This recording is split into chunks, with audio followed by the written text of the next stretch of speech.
na pinaagi siyang mga pulong. Kita ang gibuhat sa Dios sa pagpadayag sa iyang mga pulong mga igsoon. Busa pasalamatan nato ang Ginoo sa tanang panahon sa tong kinabuhi tud kay maayo siya alang kanato mga igsoon.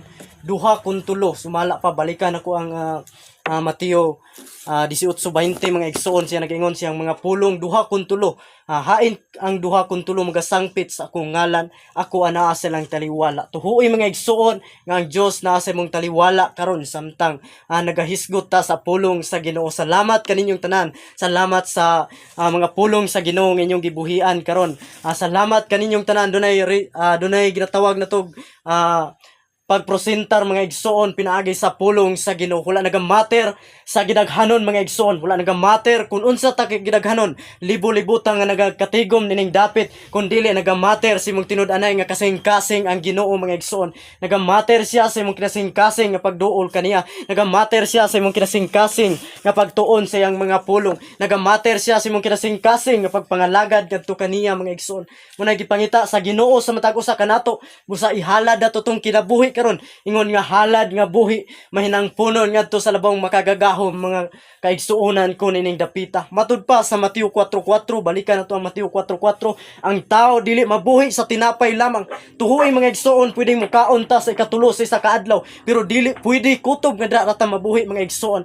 Doon na tayo mga kabuhian, especially natong mga Christian mga igsoon, kanatong mga Kristohanon, tuhoy nga dili lang kay kutob sa pagkaon, kutob sa mga butang nining kalibutana, mabuhi ta apan pinaagi sa pulong sa Ginoo, pwedeng mabuhi ang mga Kristohanon mga igsoon. Pinaagi sa pulong sa Ginoo, pwedeng mabuhi ta mga igsoon. Ukay kanlan-on nato ang pulong sa Ginoo, kanatong tanan nga nagsunod sa ngalan sa Ginoo, sa ngalan ni Jesus Christ mga igsoon, kanatong tanan nga nagsunod kaniya, nangalagad kaniya mga igsoon.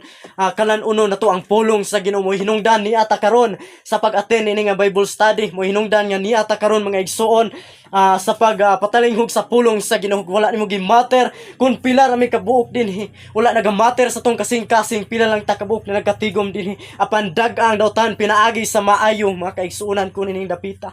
Kung doon na may target ang kaaway nga pwedeng bungkagon atong panagkatigom, kung mahitabo nga duha kun tulo na lang ta mga igsoon, apan barugay nga naka sa kamot ni Jesus Christ mga igsoon. Barugay nga nangalagad ka sa Ginoo, barugay nga ang Dios gayud ang imong manalipod, ang Dios ang imong manluluwas mga igsoon. Muna sa tong tagsa-tagsa ka kinabuhi, pasalamati ang Ginoo. Unsa ka maayo ang Dios sa tong tagsa-tagsa ka kinabuhi mga igsoon. Mo hinungdan ni ata karong taknaa sa pagpasidungog, pagpasalamat sa pagkamaayo sa Ginoo.